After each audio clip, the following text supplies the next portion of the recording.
امیر سرحد جمعیت العلماء اسلام حضرت مولانا سید گل بادشاہ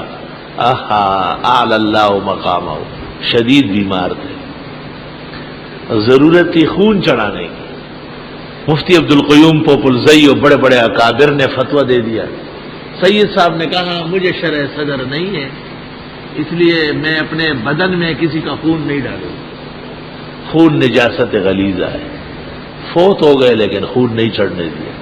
سید گل بادشاہ جمعیت العلماء اسلام کے تمام علماء ہمارے بڑے، وہ دین کے ستون اور علم کے باہر تھے، لیکن دو آدمی عجیب تھے، ایک مفتی صاحب اور دوسرے سید صاحب۔ سید صاحب کا لمبا قد، گورے چٹے، دیکھتے معلوم ہوتا کہ سید ہے، اور آلہ جو بب ہمیشہ چولی ہوا غٹ پٹکے بے پسر کولے لگ گئی، غٹ پٹکے دا سے ډېر خشته او یو لوی خشته کونټي به سره تقریر کې پیدا شي، تقریر به کول نو کونټي به خبر راځي داسې به کول نو یہ به چې رالا خیال شریف کے پہلی تقریر جو میں نے ان کی سنی تھی جہانگیرے میں، پرویز کے خلاف جلسے میں آئے تھے، اور حضرت نے فرمایا جب تقریر کی حدیث پر کہ وہ حجت ہے، وحی ہے، ماننا ضروری ہے، پرویز جھوٹا ہے، کافر ہے، اخیر میں سب لوگوں کو کہا کہ میرے ساتھ پڑھو کہ ہم غلام احمد پرویز، ڈاکٹر فضل الرحمان، نیاز فتح پوری، ان کو گندے پانی کے تالاب میں نہلاتے ہیں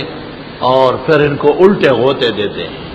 اس طرح کچھ الفاظ باقاعدہ لوگوں سے کہلوائے اور پھر تقریر شروع فرمائی۔ پشتو زبان بھی تجوید سے بولتے تھے، ایسے فصیح بلیغ تھے۔ اول مناظرہ جو پنجپیر مولانا اور علماء کا ہوا ہے اس میں سید صاحب حکم تھے، پہلی مرتبہ فتاوی شام ان کے پاس تھا، مناظرہ میں پیش کیا گیا۔ ایسا زمانہ تھا کہ پورے سرحد میں شامی کا نسخہ نہیں تھا، سید صاحب لے کے آئے۔ اور دارالعلوم دیوبند سے جب فاضل ہوئے، دور حدیث مکمل ہوا، تو شیخ الاسلام حضرت مدنی نے اپنے سر سے پگڑی اتار کے ان کے سر پہ رکھی،